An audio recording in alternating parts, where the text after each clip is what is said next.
कर्ण कौरवों की ओर से लड़ रहे थे, लेकिन वे बहुत सच्चे और न्यायप्रिय योद्धा थे। यहाँ तक कि भगवान श्री कृष्ण भी उनके साहस और ईमानदारी की प्रशंसा करते थे। महाभारत युद्ध में कर्ण ने एक प्रतिज्ञा ली थी, मैं अर्जुन को अवश्य मारूंगा। उसी समय खांडव का एक बड़ा सांप जिसका नाम अश्वसेन था, यह सुनकर खुश हुआ। अश्वसेन को अर्जुन से पुरानी दुश्मनी थी। बहुत समय पहले अर्जुन ने खांडव में आग लगाई थी, जिसमें अश्वसेन का पूरा परिवार जलकर मर गया। वह बदला लेना चाहता था, पर अर्जुन तक पहुंचने का अवसर कभी उसे मिला नहीं। जब उसने देखा कि कर्ण अर्जुन से युद्ध कर रहे हैं, तो उसने सोचा यह तो अच्छा मौका है, अब मैं अर्जुन को मार सकता। वह बाण का रूप लेकर कर्ण के तरकस में जाकर छिप गया, ताकि जब कर्ण बाण चलाए तो वह अर्जुन तक पहुंचे और उन्हें डस ले, उनकी जीवन लीला समाप्त कर। थोड़ी देर बाद कर्ण ने बाण चलाया। अश्वसेन वाला बाण भी चला और सीधे अर्जुन की ओर बढ़ा, लेकिन भगवान श्री कृष्ण जो अर्जुन के सारथी थे, सब समझ गए।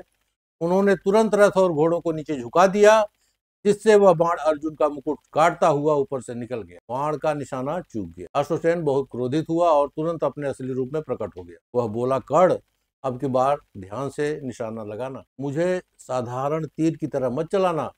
इस बार अर्जुन का वध निश्चित होना चाहिए, मेरा विष उसे बचने नहीं देगा।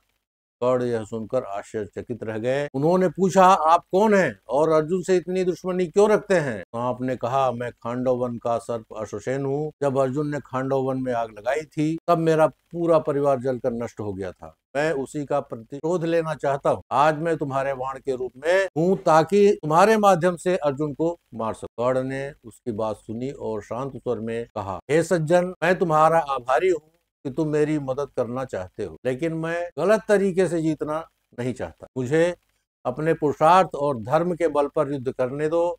अगर ऐसी सहायता लेकर जीतना पड़े तो मुझे हारना ही बेहतर लगेगा। अश्वसेन यह सुनकर प्रभावित और सम्मानित महसूस करने लगा। उसने कहा, कर्ण, तुम्हारी यही धर्मनिष्ठा सच्ची महानता है।